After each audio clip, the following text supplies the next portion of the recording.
tal, amigos? Continuamos con más en 24 horas mediodía y tal como lo anunciamos, pues los grandes consumidores de carne procesada en el mundo han dicho que no van a cambiar sus hábitos alimenticios. Esto a pesar de la advertencia que hiciera la Organización Mundial de la Salud. Continúa el debate mundial sobre el consumo de la carne roja y procesada tras la advertencia lanzada por la Organización Mundial de la Salud. El informe muestra una relación directa entre el consumo de carne y el cáncer colorectal. Mientras alimentarse de carnes rojas tiene un riesgo limitado en la aparición de tumores, las carnes procesadas aumentan el riesgo. Las carnes procesadas, que son las hamburguesas, los embutidos, la salchicha, por ejemplo, y la carne que está quemada, o sea que tiene partecitas negras, forman compuestos que se llaman nitrosos o hidrocarburos aromáticos o aminas policíclicas que se llaman y que tienen efecto cancerígeno si usted las come en altas dosis, es decir, digamos, muchas veces o varias veces por semana. Procesarlos, de alguna manera, salarlos, ahumarlos, tú influyes químicamente en ellos y eso podría derivar a el cáncer. La recomendación ha disparado la alerta en el mundo, principalmente en los países que se consume más carne. A nivel global, Australia lidera con un consumo de casi 93 kilogramos al año. Estados Unidos aparece en la segunda posición con más de 91 kilos anuales. En Latinoamérica, Chile consume un promedio de 87 kilos de carne al año, seguido por Uruguay con 56 kilos y Argentina con un promedio de 50 kilos anuales. Pese a la conclusión, la Organización Mundial de la Salud lo dejó claro. El estudio no es definitivo, pero recomienda moderar el consumo, algo que los amantes de las carnes procesadas no están dispuestos a dejar de lado. No pienso cambiar mis hábitos alimenticios. He comido carne procesada toda mi vida, como muchas otras personas, y nada me ha pasado. España no solo es un país consumidor, es además uno de los principales productores de carnes procesadas. Por ello, las autoridades llamaron a la calma hasta el pronunciamiento oficial de la Unión Europea. El informe fue realizado por 22 expertos en base a 800 estudios científicos. En él se advierte que por cada 50 gramos de carne consumida, la persona aumenta en 18% su riesgo de cáncer. Los datos señalan que 34.000 consumidores de carnes procesadas mueren al año, mientras la cifra de fallecidos que comían carnes rojas asciende a los 50.000. En algunos casos, estas muertes son causadas por obesidad, infartos, hipertensión, exceso de colesterol, entre otros.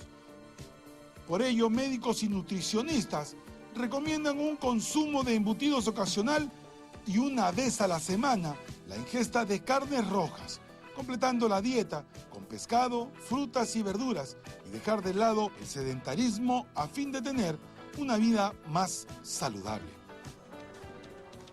Nosotros nos encontramos aquí en los estudios de 24 horas mediodía con la nutricionista Geraldine Maurer, con quien vamos a hablar sobre la importancia de llevar a cabo una dieta balanceada, porque finalmente de eso se trata, de equilibrar nuestra alimentación para poder comer sano y comer bien. Geraldine, muchas gracias por estar con nosotros, bienvenida. Gracias a ustedes. Esta alerta que ha dado la Organización Mundial de la Salud definitivamente ha causado pues una suerte de pánico, una suerte de histeria colectiva con respecto al tema de las carnes procesadas y de las carnes rojas, pero lo importante es saber comer. ¿Cómo debemos comer las carnes procesadas y las carnes rojas?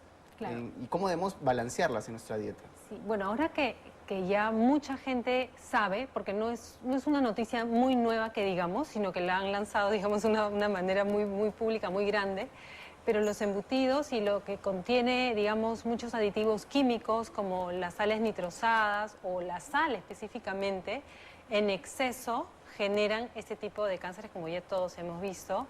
Y se puede, digamos, atenuar un poco este efecto cuando uno lo complementa con algo de vitamina C.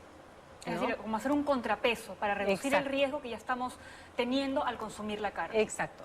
¿No? Pero de todas maneras es una información muy importante para la decisión de compra que tiene uno en su casa. O sea, si uno tiene niños o si uno, digamos, tiene una predisposición familiar al cáncer, bueno, pues limitar estos alimentos. O sea, no te convienen, no convienen a tu salud consumirlos de una manera cotidiana, sino quizá eventual, de vez en cuando, en algún compromiso, ¿no? Entonces hay que mirar una serie de cosas a la hora de hacer las elecciones para la casa. Entonces, como vemos, no es un hábito muy saludable. Es un alimento probadamente cancerígeno cuando se consume cotidianamente, en grandes cantidades. Se han anunciado una dosis de 50 gramos diarios, ¿verdad?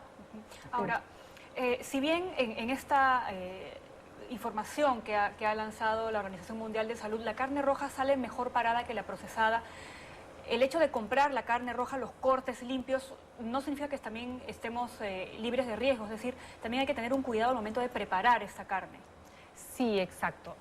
Primero, yo como nutricionista pienso que no se pueden comparar las carnes procesadas con las carnes naturales, o sea, los cortes frescos de las carnes, cualquiera que sea, ¿no? Entonces, porque vamos a evitar una serie de aditivos químicos que sí contienen las otras, entonces son productos absolutamente distintos.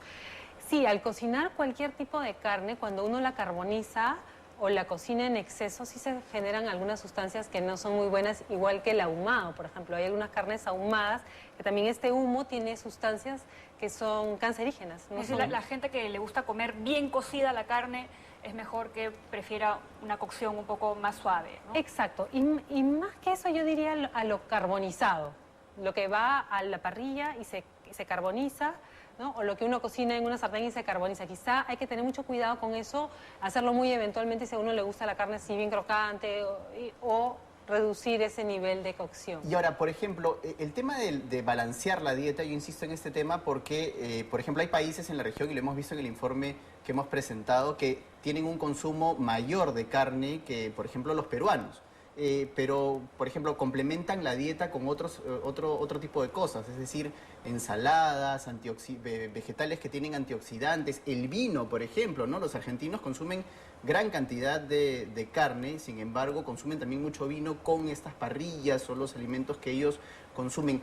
¿Esos otros alimentos pueden balancear la ingesta digamos, lo nocivo que pueda tener la carne o estas carnes procesadas o demasiado fritas? Por ejemplo, yo diría que la carne no es por sí misma nociva, sino cuando uno ya la consume de una manera demasiado exagerada, como en los Estados Unidos. Hemos visto que el promedio es 91 kilos, es una cantidad inmensa de carne que no necesitamos en realidad.